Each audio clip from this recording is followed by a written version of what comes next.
ایک بادشاہ تھا، اس کا وزیر بڑا سمجھدار تھا۔ وزیر کے زمانے میں بادشاہ کی سلطنت میں بڑی ترقی ہوئی۔ ایک دن وزیر سخت بیمار ہو گیا، بچنے کی امید نہ رہی۔ آخری وقت آن پہنچا۔ بادشاہ فکر مند ہوا کہ ایسا وزیر کہاں سے ملے گا۔ یہ بات بادشاہ نے وزیر سے کہی۔ وزیر نے بادشاہ کو 3 پتلے دیے۔ تینوں پتلے ہر بات میں یکساں تھے، قد میں برابر تھے، موٹائی میں بھی برابر، رنگ میں بھی یکساں۔ تینوں پتلوں کے ہاتھوں پیروں میں بھی کوئی فرق نہ تھا۔ آنکھ، کان، ناک اور جسم کے تمام اعضاء بھی سب کے ایک ہی طرح کے تھے۔ بال برابر بھی کوئی چھوٹا بڑا نہ تھا۔ تول میں بھی سب پتلے برابر تھے۔ وزیر نے بادشاہ سے کہا، یہ تینوں پتلے ہیں تو بالکل یکساں، لیکن تینوں میں بڑا فرق ہے۔ جو آدمی اس فرق کو بتا دے اسی کو آپ میرے بعد وزیر بنا دینا۔ اس کے بعد وزیر نے بادشاہ کے کان میں بتایا کہ تینوں پتلوں میں کیا فرق ہے۔ وزیر کے مرنے کے بعد بادشاہ نے اعلان کر دیا کہ جو ان پتلوں میں فرق بتائے گا اسی کو وزیر بنایا جائے گا۔ لوگ آتے اور پتلوں کو دیکھتے، پتلوں کا ناپ تول کرتے، رنگ و روپ جانچتے، لیکن فرق نہ پاتے تو پریشان ہو کر واپس چلے جاتے۔ اسی طرح بہت دن گزر گئے، کوئی پتلوں کو نہ پرکھ سکا۔ اب دیکھیں اللہ کی قدرت، وہ جسے چاہتا ہے عزت دیتا ہے اور جسے چاہتا ہے ذلیل کرتا ہے۔ اللہ تعالیٰ جس کا مرتبہ بڑھانا چاہتا ہے اس کو سمجھ بوجھ دیتا ہے۔ ایسا آدمی بڑی مشکل بات کو بھی آسانی سے سمجھ لیتا ہے۔ ایک دن ایسا ہوا کہ ایک آدمی ادھر آ نکلا۔ بادشاہ کا اعلان وہ بھی سن چکا تھا۔ اس نے پتلوں کو تولا، تینوں پتلوں برابر نکلے۔ اب اس نے انہیں ناپا، ہاتھ، پیر، آنکھ، کان، ناک وغیرہ سب کچھ ایک کر کے ناپتا رہا۔ ناپ میں برابر، رنگ و روپ جانچا، اس میں بھی فرق نہ پایا۔ وہ پتلوں کو رکھ کر جانے ہی والا تھا کہ اللہ نے اس کے دل میں ایک بات ڈالی۔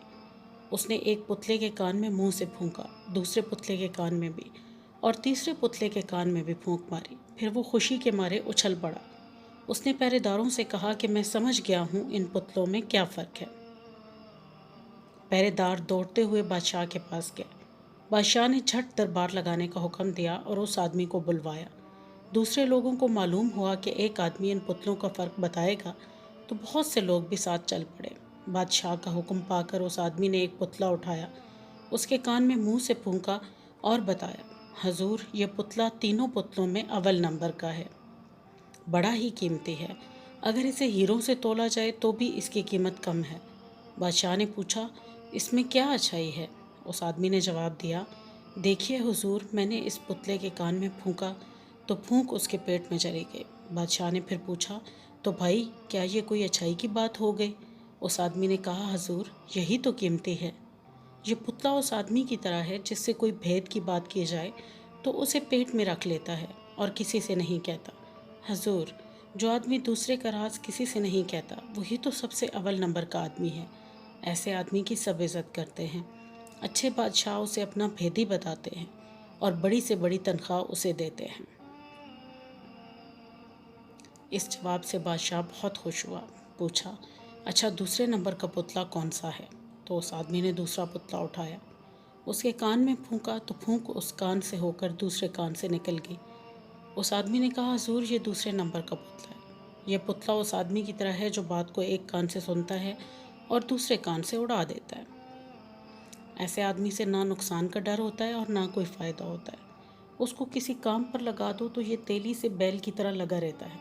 اس کی کوئی قیمت مقرر نہیں، جو چاہے دے دو، اس کے لیے بہت ہے۔ بادشاہ اس جواب سے بھی بہت خوش ہوا اور پوچھا، اچھا اب تیسرے پتلے کے بارے میں بتاؤ کہ اس میں کیا بات ہے؟ اس آدمی نے تیسرا پتلا اٹھایا، اس کے کان میں پھونکا، پھونک اس کے کان میں سے ہوتی ہوئی منہ میں نکل گئی۔ آدمی نے کہا، حضور یہ پتلا 2 کوڑی کا بھی نہیں۔ یہ پتلا اس خراب آدمی کی طرح ہے جس سے کوئی بھید کی بات کہی جائے تو جھٹ دوسروں سے کہہ دیتا ہے۔ جہاں کوئی بات سنتا ہے بس بے جا جانچے پرکھے بغیر ہر ایک سے کہتا ہے۔ ایسا آدمی جھگڑے کی جڑ ہوتا ہے۔ ایسے آدمی کو لوگ اگر بھیدی بنائیں تو وہ بھید کو چھپا نہیں سکتا اور پھر اسے بڑا نقصان ہوتا ہے۔ ایک کو دوسرے سے لڑا دیتا ہے، کسی کی عزت اور آبرو کا اسے ذرا بھی دھیان نہیں رہتا۔ بادشاہ اس جواب سے بڑا ہی خوش ہوا۔ اس نے اس آدمی سے پوچھا، میاں یہ بتاؤ تمہاری سمجھ میں یہ بات کیسے آ گئی؟ بڑے سے بڑے سمجھدار لوگوں نے ان پتلوں کو دیکھا، جانچا پرکھا، کوئی نہ مجھے بتا سکا، تم نے یہ سب کیسے سمجھ لیا؟ اس آدمی نے کہا، حضور یہ سب کچھ اللہ تعالیٰ کی طرف سے ہوتا ہے، اگر وہ کسی کے دل میں نہ ڈالے تو کوئی کچھ نہیں کر سکتا، اور آپ مجھ سے پوچھتے ہیں کہ کس طرح یہ بات میری سمجھ میں آئی، تو حضور سچی بات یہ ہے کہ میں بھی پتلوں کو جانچتے پرکھتے پریشان ہو گیا تھا اور انہیں رکھ کر جانے ہی والا تھا کہ اچانک مجھے حضرت انس رضی اللہ تعالیٰ عنہ کے بچپن کی ایک بات یاد آ گئی، اور پھر پتلوں کا بھید سمجھنا اللہ نے میرے لیے آسان کر دیا۔ وہ کیا؟ بادشاہ نے پوچھا۔ اس آدمی نے بتایا کہ ایک بار حضرت انس رضی اللہ تعالیٰ عنہ لڑکوں کے ساتھ کھیل رہے تھے، اتنے میں آپ صلی اللہ علیہ وسلم تشریف لائے اور انہیں سلام کیا، پھر اپنی کسی ضرورت سے کہیں بھیجا۔ حضرت انس رضی اللہ تعالیٰ عنہ کو اس کام میں بہت وقت لگا، پھر جب وہ اپنی والدہ کے پاس گئے تو والدہ نے کہا کہ اتنی دیر کہاں رہے؟ بتایا کہ آپ صلی اللہ علیہ وسلم نے ایک ضرورت سے بھیجا تھا۔ بولیں کیا ضرورت تھی؟ جواب دیا، یہ ایک راز ہے۔ ان کی ماں نے کہا، دیکھو اپنے پیارے صلی اللہ علیہ وسلم کے راز کو کسی کو نہ بتانا، یہ مسلم شریف کی حدیث ہے۔ حضرت انس رضی اللہ تعالیٰ عنہ کی یہ بات سنا کر اس آدمی نے بادشاہ سے کہا، حضور جب سے میں نے یہ بات پڑھی ہے تب سے میں سمجھتا ہوں کہ بھید کا چھپانا ہی بڑی قیمتی بات ہے، اور بھید کا کھول دینا دو کوڑی کی بات۔ مجھے یہی بات آ گئی اور پھر اللہ تعالیٰ نے میرے لیے ان پتلوں کا سمجھنا آسان کر دیا۔ بادشاہ نے کہا، سچ مچ ان پتلوں میں یہی فرق ہے۔ اس کے بعد بادشاہ نے اس آدمی کو اپنا وزیر بنا لیا۔